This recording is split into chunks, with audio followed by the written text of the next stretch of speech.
Koto, kia ora, Vivek. So nice to see you again. Thank you very much for this opportunity to talk about our work. It's a great privilege to be here, hopefully to be getting this message across to lots of like minds doing the same kind of work around the world.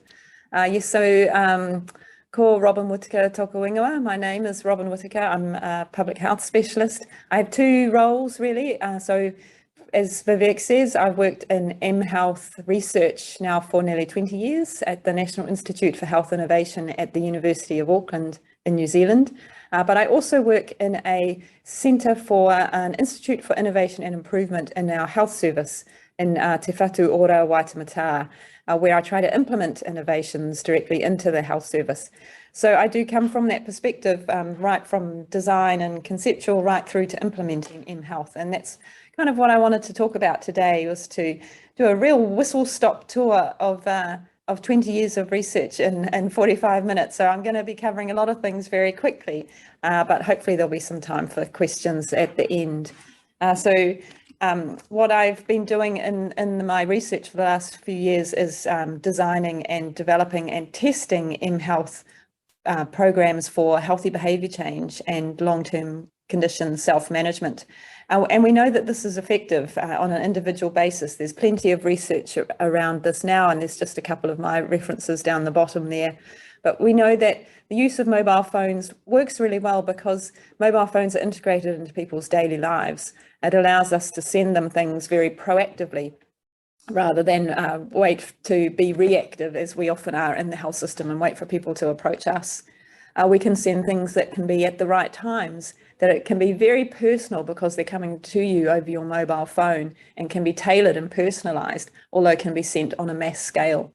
And they can be very supportive because, of course, your social support network is your mobile phone. It's there on your mobile phone. And so we can use that as a way of providing more support. So we have evidence that mHealth can work on an individual basis for some aspects of healthy behaviour change and self-management. But the real potential that is very exciting to a lot of us is the ability to do so on a large scale. So if we've shown that we can do this for one particular cohort, can we implement it on very large scales in other places? Because in terms of the technology, of course, it's very easy to do so. It can be very cost effective.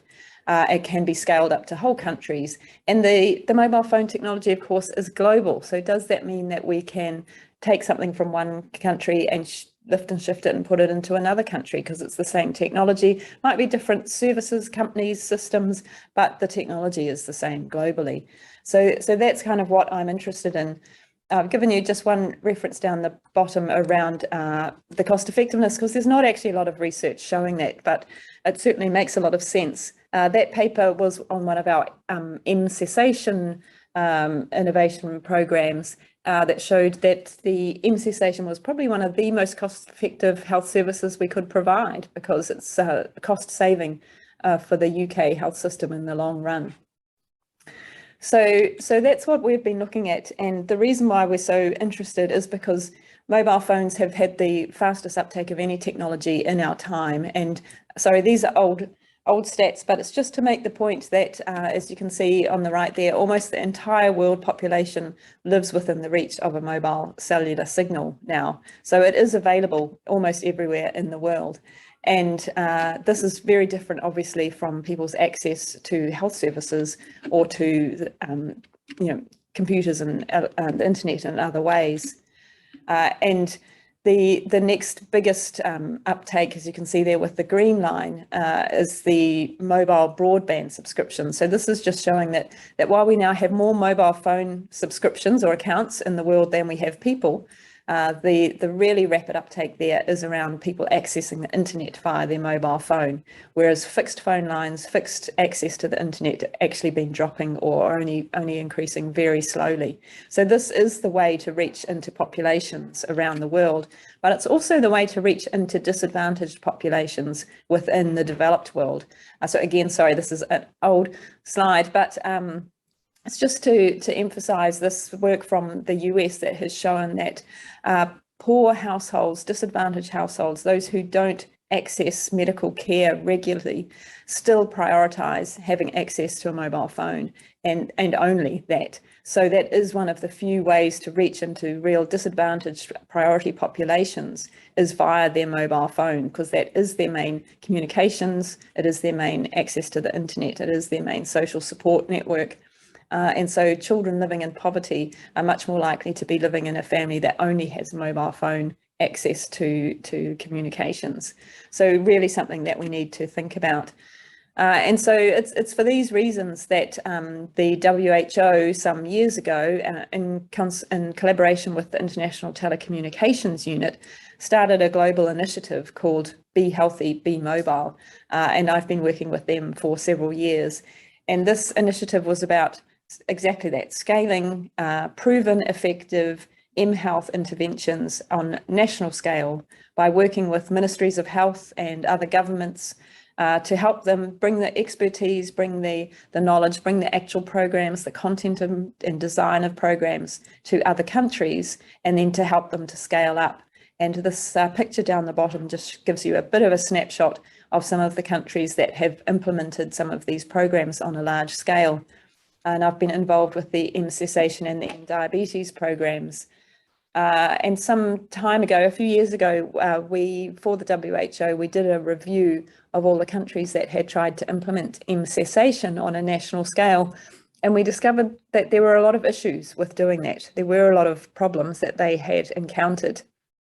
And it hadn't all been smooth sailing, you might say.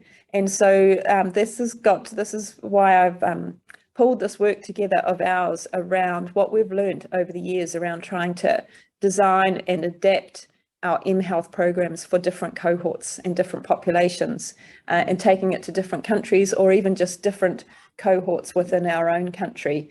And so I'm going to quickly give you some of our approaches that we have used, because what we've learned really is that context is really important.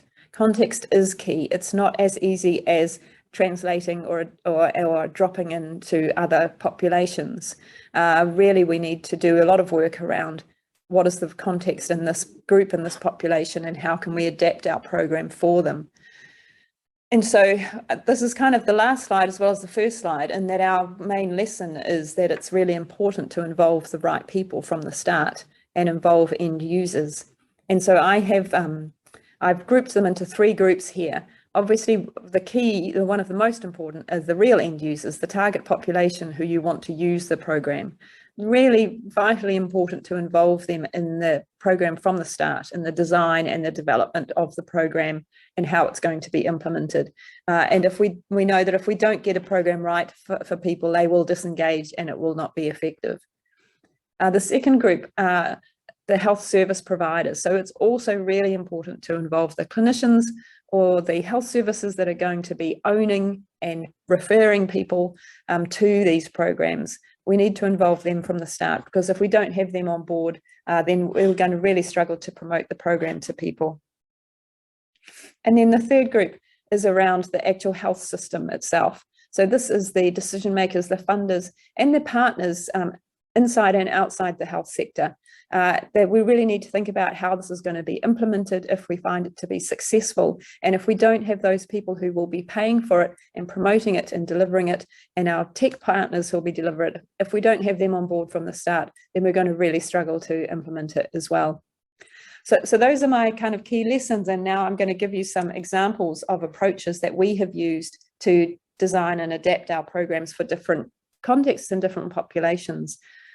This is obviously representing the work of a huge group of people, but in particular, I just want to acknowledge my colleagues, Rosie Dobson and Jude McCall, who I do a lot of this work with and a lot of this thinking about adaptation as well. So first I'm going to talk about a program around adapting for different population groups. And the first one of these is called Text Match. And actually, this was a program, this was an idea from the US, where I spent a year in the US and I did an evaluation of the Text for Baby program that people may have heard of.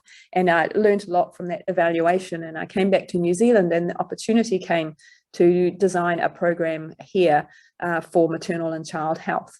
So this is a free text messaging program with health information that's relevant to the stage of pregnancy, from the beginning of pregnancy through to the baby's born, and then for the age of child up to 2 years. So they receive regular text messages that is relevant to that stage of development of the child or the stage of pregnancy.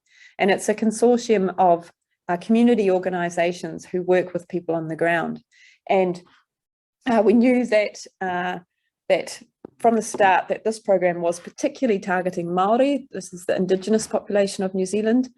Pacific peoples, we have a large population of Pacific families in Auckland, and Chinese, Asian new migrants and South Asian new migrants in New Zealand. So particularly targeting those 4 groups from the very beginning. And we knew that these groups were very different. And so we had to go through a very large development process to try and make sure the program was going to be appropriate for everybody who might be signing up to it.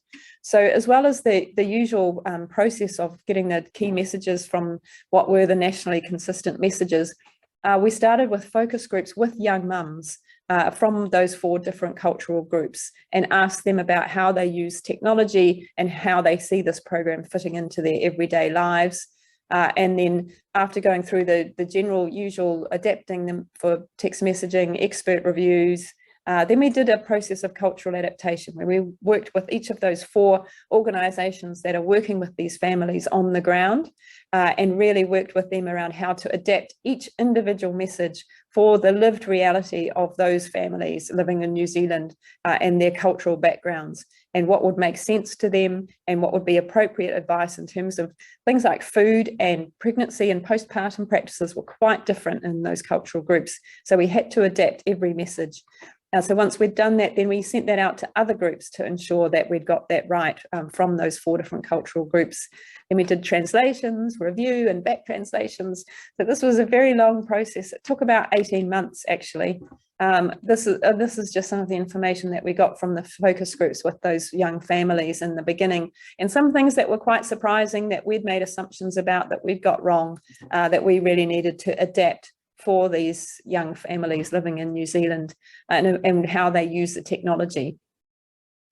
So what we ended up with was one pretty simple program that just has 3 messages a week from 4 weeks pregnant through to the age of 2 years of the baby with relevant health information, but 16 different versions of that program.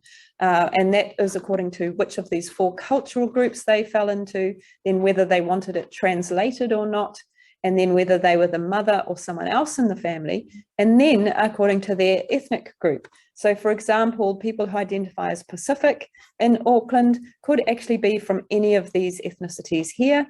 And so while they told us that they wanted the program in English because they text in English, because their Pacific languages are very long and very wordy, and don't really work very well on text messaging. So they told us they wanted in English, but according to which ethnic group they came from, they would get greetings and keywords for important concepts in their own language built into those messages.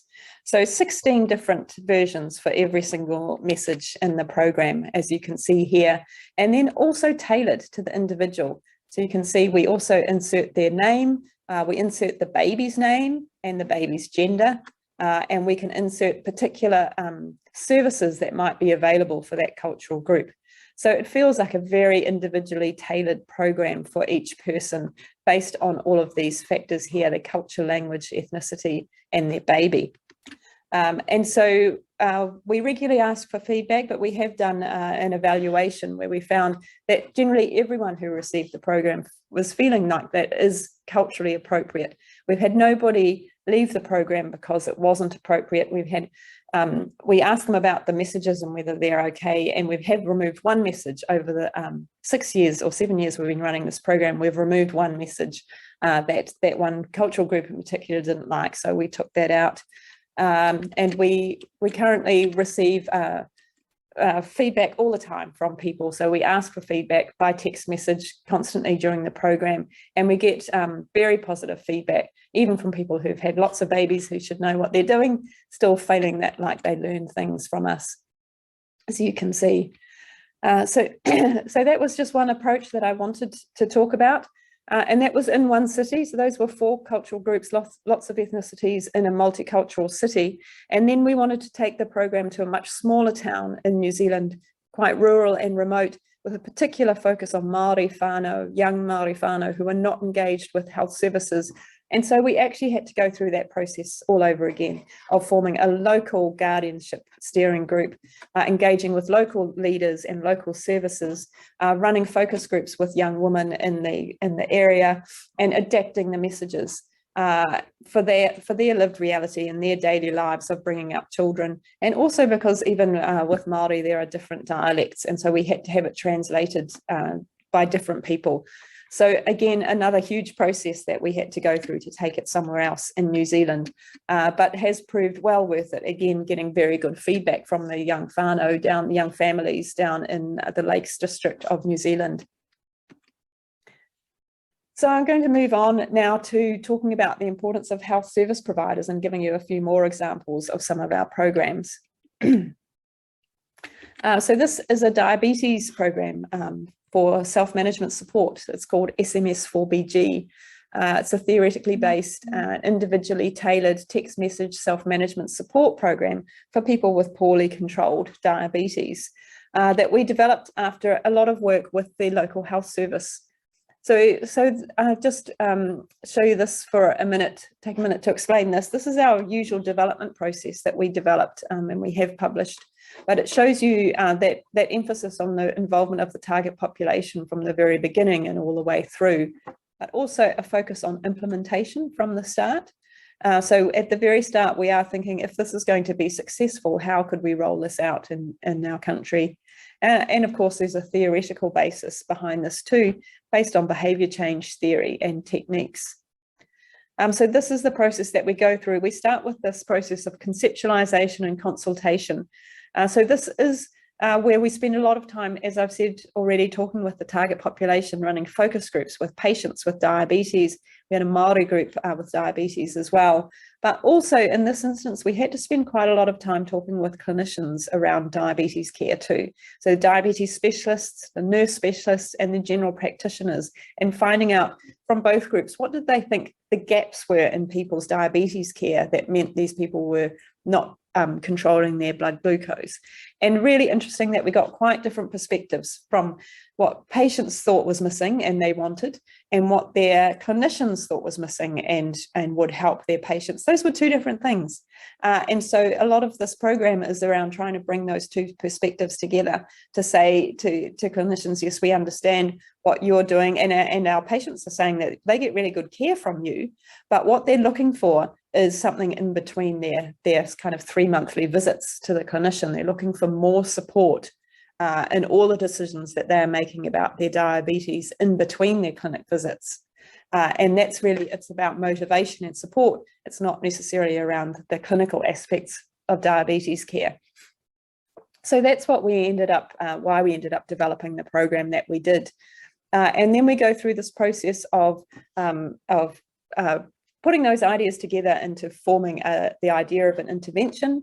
We do a first kind of prototype, and then we take that back out to some of those key people, our end users and our clinicians, to see what they think of it, get more review, and then do a proper pre-testing program, and get some expert review and some feedback from patients. We found that we needed more cultural adaptation. We again developed a Maori version and a Pacific version for this program, and then a non-Maori, non-Pacific version for everyone else. And a lot of the feedback that we got from Maori people with diabetes actually was really useful, and we ended up putting it in all of our programs. And that was things like they didn't really want targets. They were really sick of being told that they weren't meeting their numbers, and what they wanted was something much more positively framed around motivation than something that would tell them that they weren't meeting their targets yet again. And then I'll show you, we do a pilot study, and then a full randomized control trial, and then even more qualitative feedback from both the people who went through the program as well as the clinicians about how we could implement this. So again, a pretty long and involved process. And this is just to show you our driver diagram. So what we're trying to achieve is over here. So you can see there's things from the health service here. They want to prevent long-term complications and decrease healthcare costs. And in order to do that, we know that if you can improve your glycemic control, your HbA1c, then you will get those long-term goals. And to do that, we're trying to change these behaviors in the middle: healthy eating, physical activity, taking medication, doing blood glucose monitoring, and problem solving around their diabetes. But really what people were asking for was improved quality of life, increasing self-efficacy, increasing their diabetes knowledge, and correcting some of their illness perceptions around their trajectory. So there's a very fatalistic approach that they've seen their whole family go through diabetes, they know where they're going to end up, and there's nothing they can do about it. And so we were really trying to increase their sense of support and motivation to be able to change their trajectory long term, to be able to take control of their diabetes. And if they took control of their diabetes, they could have a different trajectory. They didn't need to end up as a burden down this end. So this is where we've kind of tried to bring together both what patients were asking for and what the clinicians thought was needed, and explain that in one driver diagram that would meet everyone's needs, so that everyone could see their part of this bigger picture. So what we ended up with is, again, a text messaging program for people that is very under their control. So again, trying to give them this feeling of being able to take control, we gave them control over their program. So the program could be anywhere from 2 core messages a week for their different ethnic group, through to 5 messages a day if they chose all of these modules. And if they chose to get blood glucose monitoring reminders, they could choose to get them anything from randomly to 5 times a day. And if they wanted to respond to those blood glucose monitoring reminders, then we would graph their glucose levels for them. So they just responded with a text message with the number of their blood glucose, and we graphed that for them so they could see their own patterns. And they could choose healthy lifestyle modules around healthy eating, exercise, and mood and stress management. So basically, not only a personally tailored program, but actually a personally developed program, because they chose what modules to put in it. And we felt that was one of the important constructs in diabetes, that we were giving them some control. And so you can see some examples of the messages down the bottom. And you can see that, again, we had that personal tailoring around their name, but also around their motivations. So we asked them what were their motivations for improving control of their diabetes, and we inserted that throughout their individual messages as well. So personally tailored, theoretically based, there's the theoretically based that we used, developed over the time some particular behavior change techniques from behavior change theories like social cognitive theory and others. But we use Susan Mickey's work, which brings all of these together to look at different techniques. And we've worked out what kinds of behavior change techniques seem to work particularly well in text messaging. And just these are some of the ones that we've used for this particular program, where we found that the social support and the prompts and cues were some of the particularly important things for this group.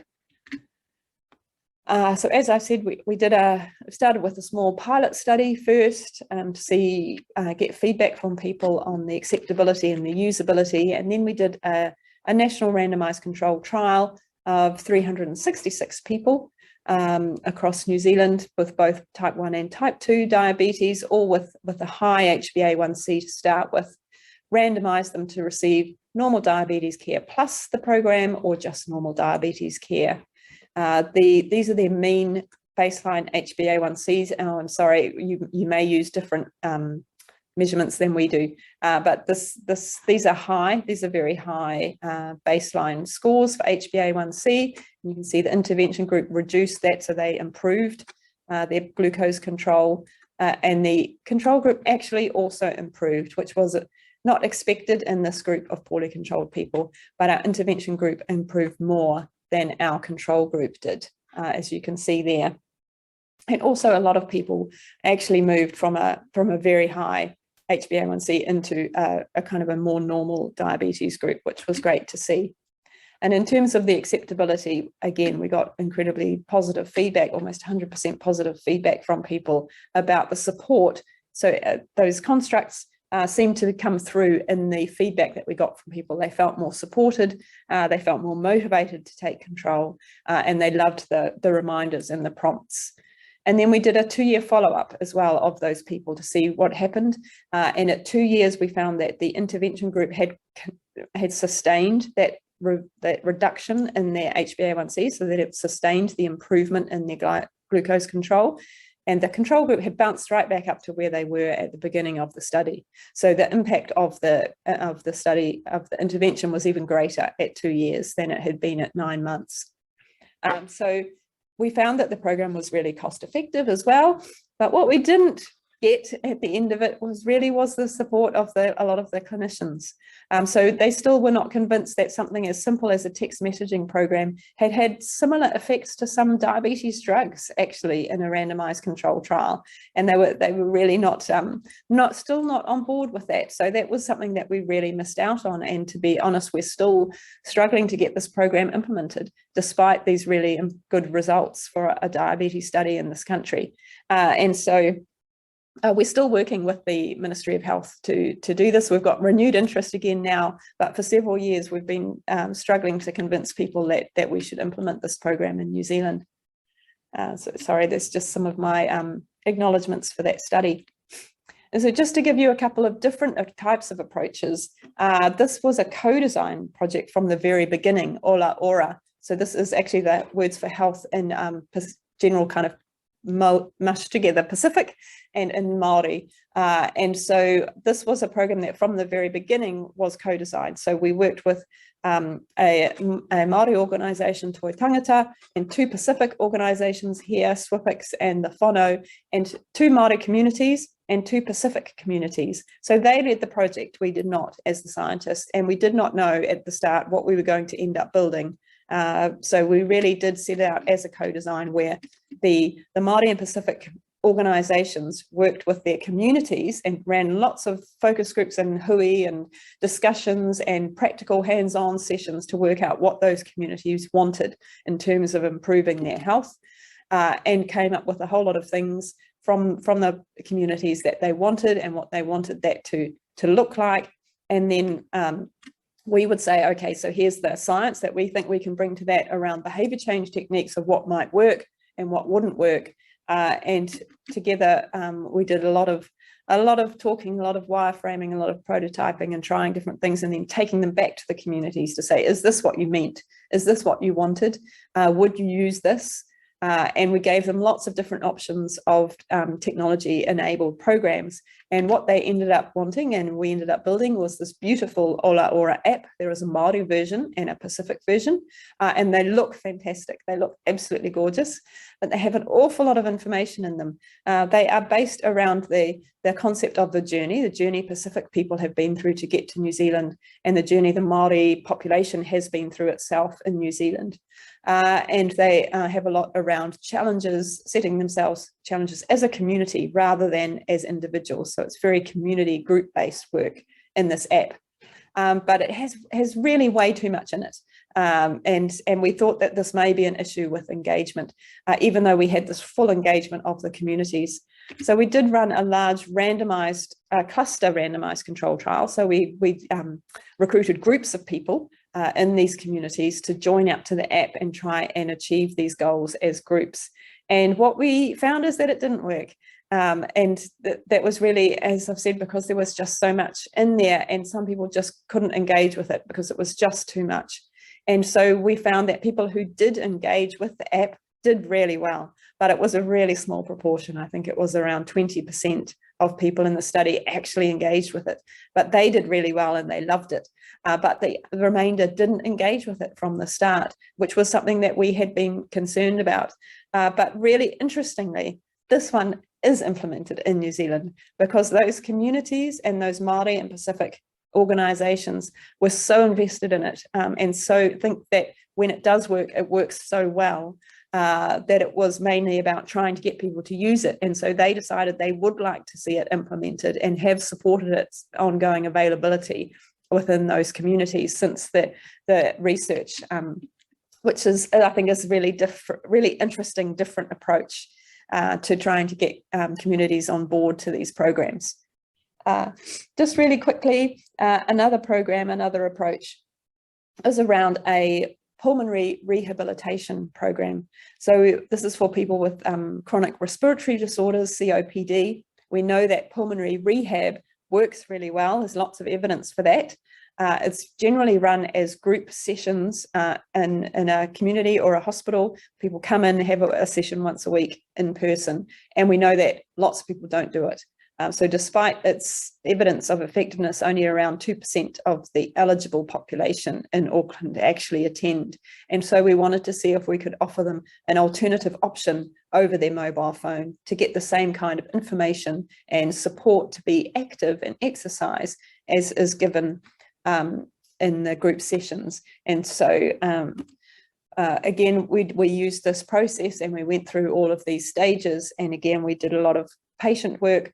And we also did a lot of work with clinicians to find out what clinicians thought. So, and this is mainly physiotherapists around the country who run these pulmonary rehab programs. And while we found that patients were very open to receiving a program, an option by mobile phone, there were a lot of concerns around the use of technology. This is an older group. And we were offering them all sorts of technology, text messaging and apps and wearable sensors for activity, physical activity. And while patients said they were keen to give it a try, the clinicians were actually more concerned. They had more concerns than the patients did. They were concerned about their health literacy, their digital literacy, their lack of access to the internet, their discomfort perhaps with using technology. And they also had safety concerns because we were keen to include exercise prescription and plans in this program, because that's a big part of the group sessions, is actually being motivated to be more active, and that we know has a really good impact. And so the clinicians had safety concerns about prescribing exercise when they weren't going to be there and people were going to be doing it on their own in their own homes. And so again, this is just to me another example of us really having to get the clinicians and the health services on board. Even though we were looking at offering this as an alternative option, they still felt really personally responsible and invested, and we had to get them on board. And so what we ended up doing was having this program be run by one of those physiotherapists. So she did this as a PhD. She helped develop the program, develop the exercise part of it, the exercise program, and worked with her colleagues around getting their support and their confidence to do this, to give it a try. And then we also offered it as options. So we offered it to be only a text message based program if that's all people were confident with. If they wanted more, they could have the app. It's a progressive web app, so it could be not just on your phone, but could also be on your computer. And then we offered them the sensor, the wearable sensor, but they didn't have to have the wearable sensor. They didn't have to have the app if they weren't comfortable with that kind of technology. So we gave patients the options, and we tried to address the clinicians' concerns through having this driven by a clinician and developed by a clinician who did it as her PhD. And then the other thing we did was that when we trialed it as a preference-based trial. So this was one of the big questions of the clinicians, was whether people wanted it or not. So we actually put that in as part of the trial. So people actually chose which one they wanted, because we knew people would probably have a fixed view. So they could choose the in-person, or they could choose to have the mobile phone program. And we had over a third actually chose the mobile phone program, which we thought was probably pretty much where we thought we might be. But then COVID happened. Which was really interesting for us, fascinating, because of course then the in-group sessions stopped in the middle of our trial. No in-group sessions were being run. But of course those who'd opted for MPR were able to keep going. It didn't impact their service at all. So that also helped to actually move the clinicians along a little bit, who were worried about using technology-based options. They all ended up having to use technology-based options whether they wanted to or not, because of that impact of COVID. But also it's just a reminder that what we try to do is actually offer options, because there's never one digital option that is going to work for everyone. We never set out to do an mHealth intervention thinking that it's going to be the be all and end all for everyone. It's just another option in our arsenal of services that we might be offering people. So yeah, the results of that study aren't out yet, unfortunately, but it has been quite affected by COVID anyway. And then just finally, I'm going to tell you about our go back to our smoking cessation work, which is where we started, just to talk about the importance of the health system factors in adapting programs for other places. So cessation has been proven to be effective in many, many places around the world. Now, we do the Cochrane systematic review of that every few years, and every time it has shown to be effective in somewhere near doubling quit rates. And so what we wanted to do was to take our cessation program that we'd proven effective in New Zealand to the Pacific Islands and Pacific nations. And we started with Samoa, and then we've also tried this work in the Cook Islands too. And so the question was, can we take this program that has been developed in some ways a little bit for Pacific people in Auckland, and can we deliver it in Samoa?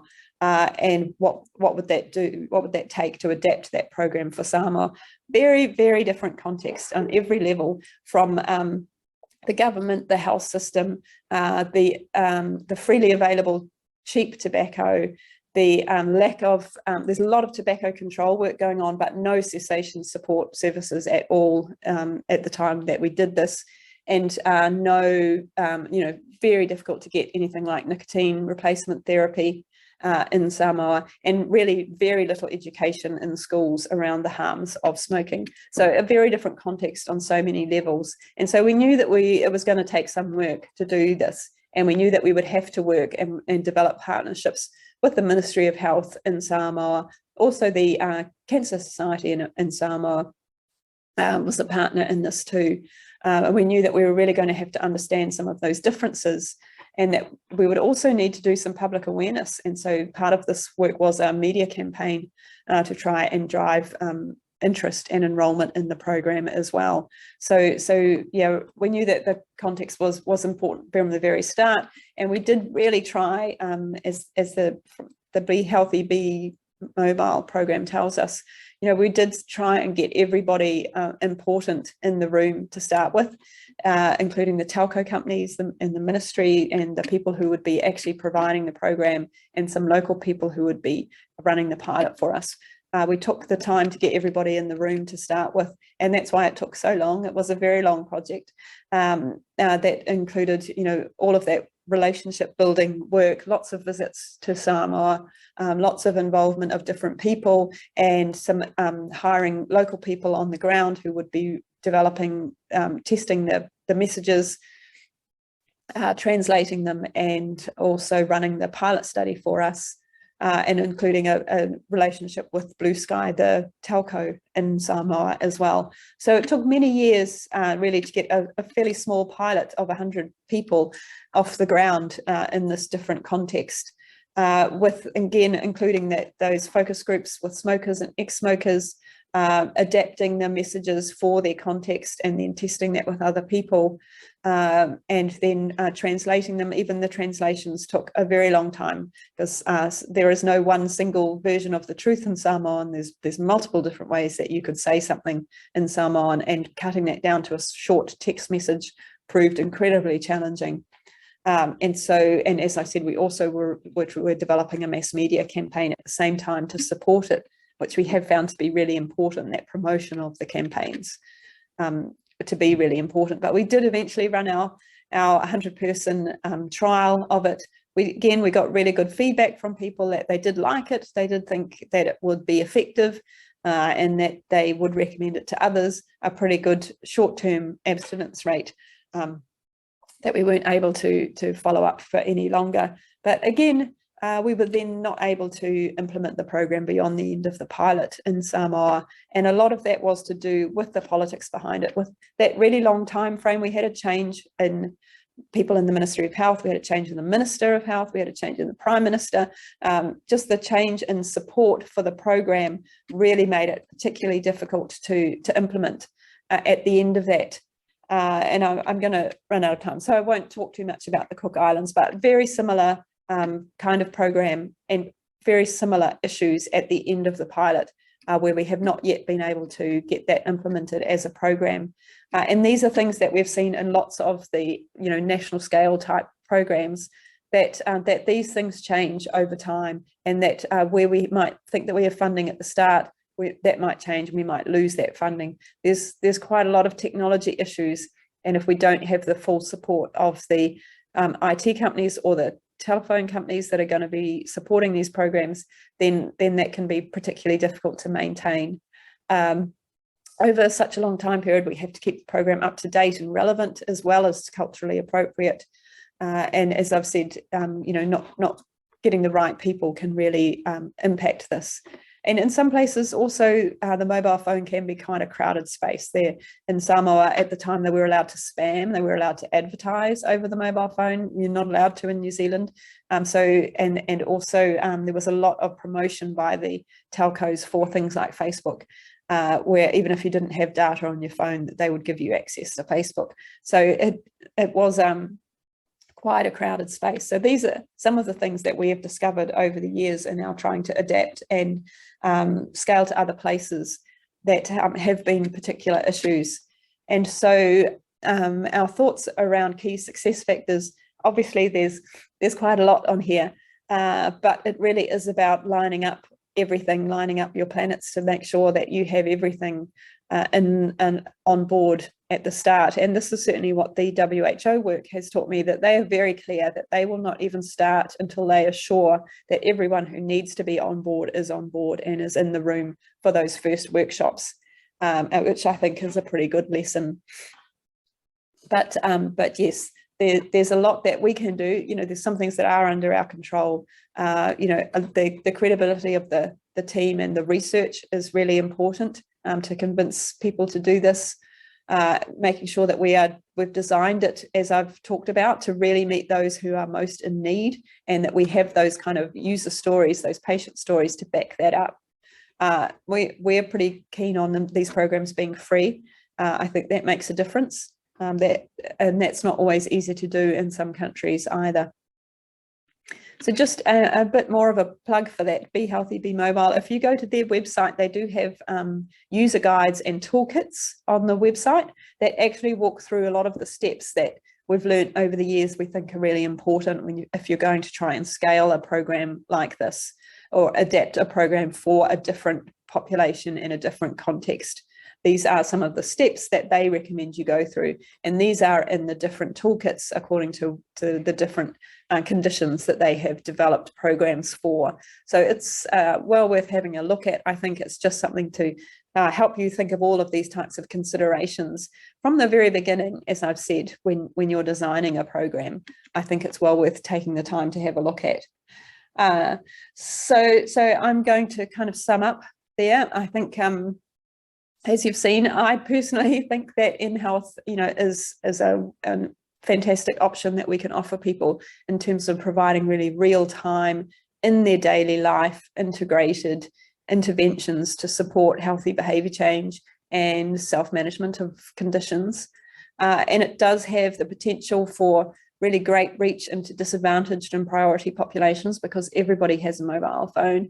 They may just use it differently. They may even share it in a family, and they may not have any credit or data on it, but even then you can still send text messages.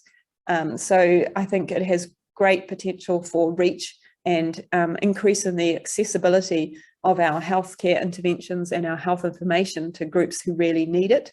And my big message, I guess, is that context is key, and that we can't just, think that once we've proven something works really well for one group, we need to do the work to work out, is it still appropriate and adaptable for another group? And in order to do so, you really need to have that group involved in the design and development of your program from the very beginning. And the same, if you're going to adapt something that already exists, then you need to get the new group of end users, you need to get them involved in talking about how to adapt it. Not just the actual wording of the messages, but just the intent, the way that they use the technology, the design of the program, all of that, get that really good end user involvement from the very beginning. And I think that will make a big difference. So that's it, Vivek, what I was going to say. Thank you very much for this opportunity, and I'm really pleased to have a bit of a chat with you, Vivek, if you've got some questions. Well, thank you. Wonderful work with real-world impact. I was particularly impressed by the amount of work you spend in the formative phase. I have a question. Let me lead off, and then I'll pass it on to our scholars, many of who are here today. How do you handle habituation? I notice engagement is a big issue. How do you handle habituation, especially if you're giving them more or less the same messages each time? I think that is one of the fantastic things about text messaging, actually, over some of our other digital options, is that the text messages come unsolicited at perhaps unpredictable times directly to you on your mobile phone. And it turns out that we as humans are really well conditioned and trained to look at our text messages and people tend to look at them all the time. And I think, that is different from having to go to open an app or go to a website. And so, yes, very much we find that apps have still not quite got it because people don't go back to them. And even if you get notifications from an app, people know how to turn notifications off. You can't turn text messaging off. And you also don't know exactly when it's coming. Mostly for our programs, we send them at random times. And so people do look at them. And I think even if after a while they stop reading actually the whole text message, just the fact that they've seen one, they've had that beep, they've looked at it and thought, oh, it's from that, stop smoking program or whatever. Something about that seems to work on its own, even if they're no longer reading the program. Reading the full message. So I think that is a benefit of text messaging over some of our other digital forms. But I think we've still got a lot of work to do on how to really improve engagement with our digital tools over time. And it's still a major issue for a lot of our programs, particularly those that do have apps and other aspects to them, that people stop using that after a while.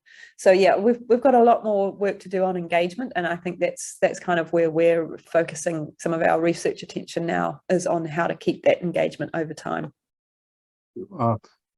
Before we get to Simon, Yulin has a question in the chat.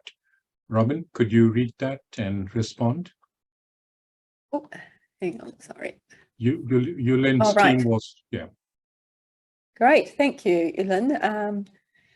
What are the strategies that you have found helpful for engaging people to text messages so that they will at least read them? Meta-analysis shows interactive text messages, but I hope to learn from your experiences. Yeah, so thanks for that question. Yeah, partly what I just said, but also, we do have two-way text messaging in a lot of our programs. So that is one way that we can measure whether people are interacting with the program still, is that we send them questions for them to answer, and we actually find there's a proportion of the population who really like that and who like to engage and interact and send messages back, and so we allow that and we respond to that where appropriate as well, and that helps to keep people engaged. So I think that interactivity is a good thing for some people. There are also another part of the population who actually don't want to do that.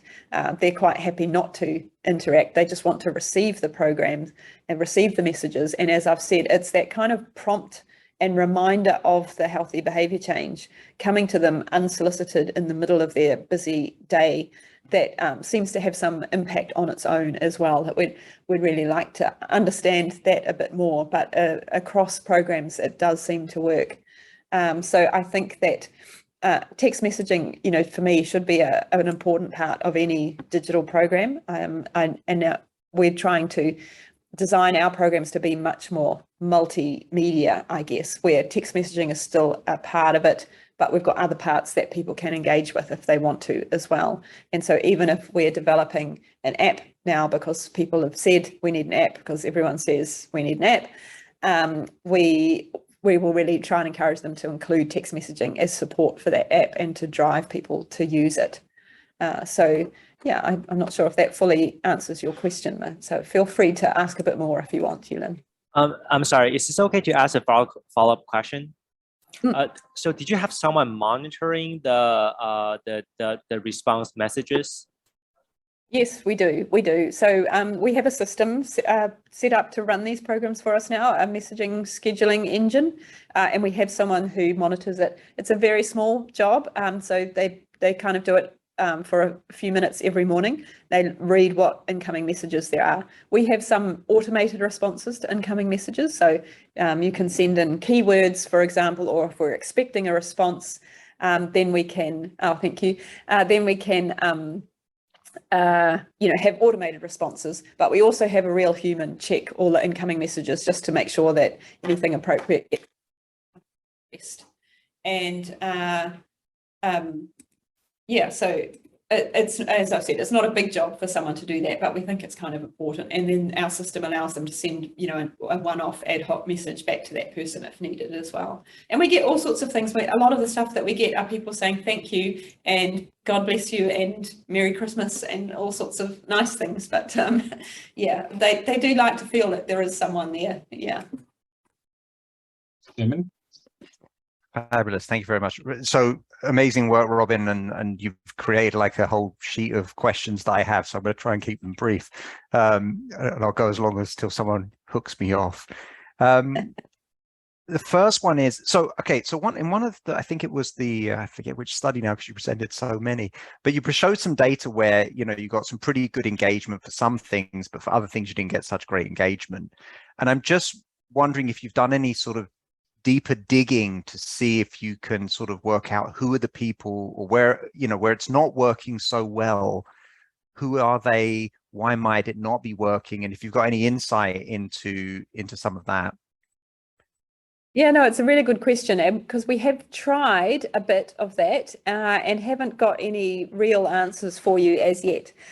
So we've kind of come to this conclusion that it seems to be roughly around 1/3 of people who engage much more than everyone else, and who will use any interactive engaging features than others do.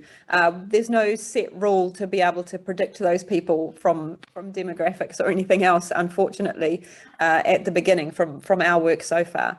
But we're really keen to explore further more engagement indices. With text messaging, it's quite hard to get engagement data. With apps, it's really easy because you can get all of the analytics around what pages they've viewed and how long they were there and what they looked at and so forth on those pages. But with text messaging, of course, it's nowhere near like that, even though it's much more simple. So all we know is that we've sent the message. We can't even really tell if they have opened it and read it. All we know is that it has successfully got to their phone.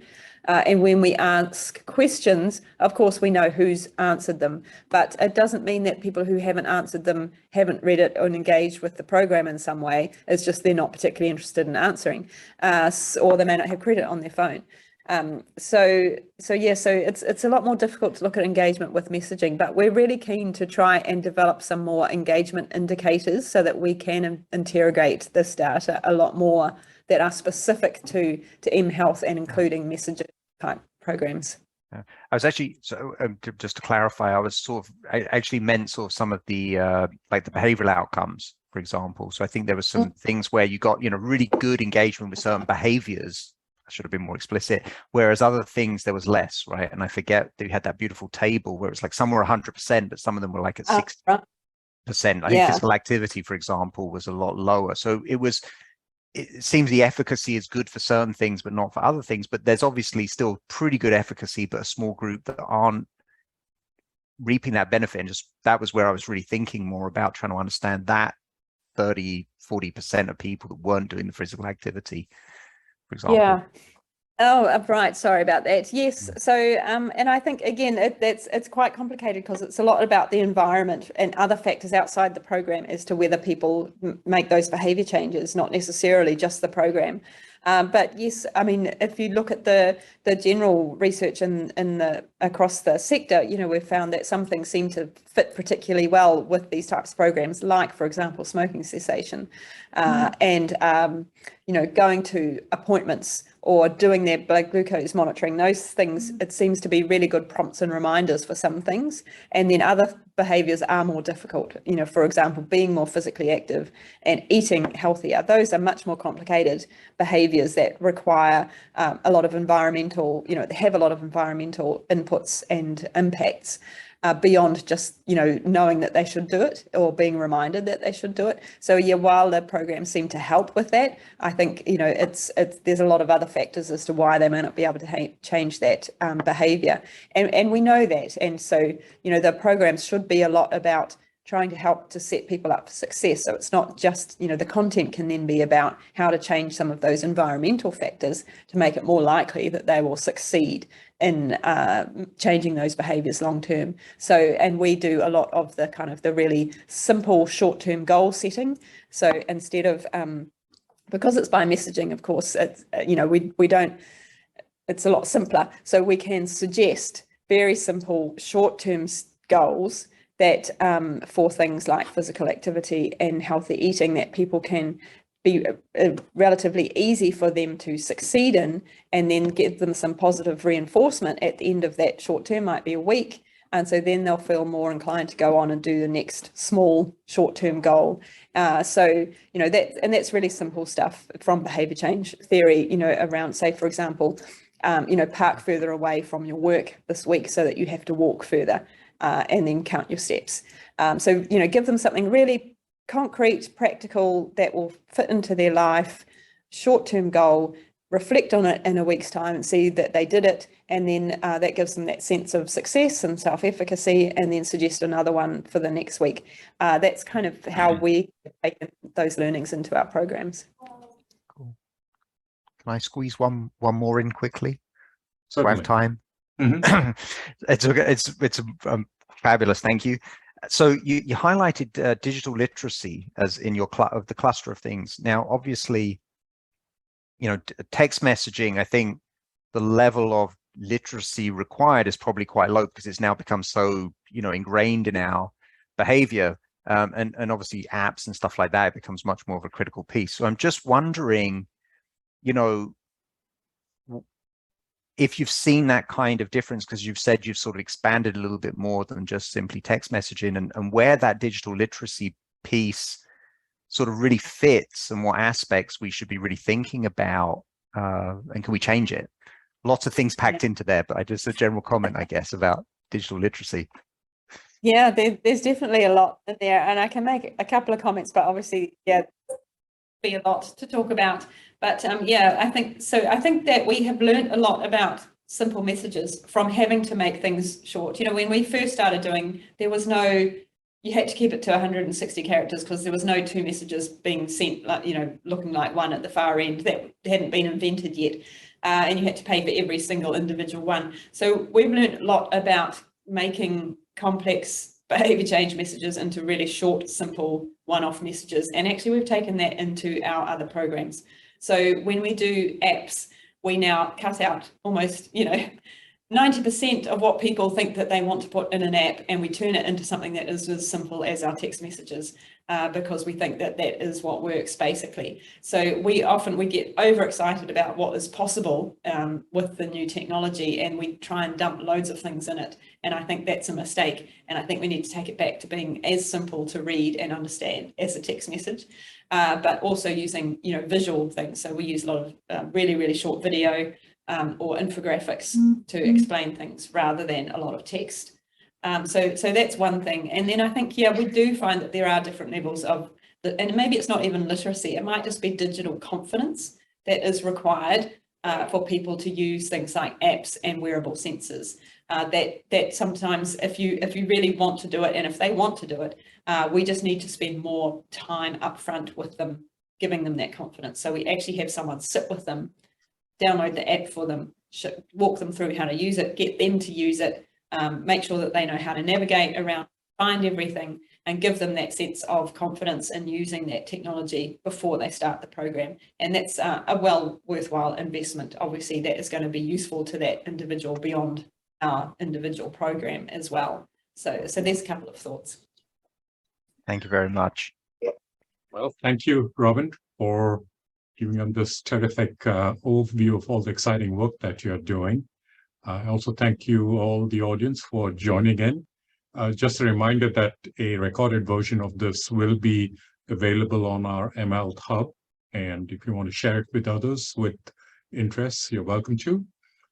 Thanks again for joining us, and we look forward to seeing you at our next webinar.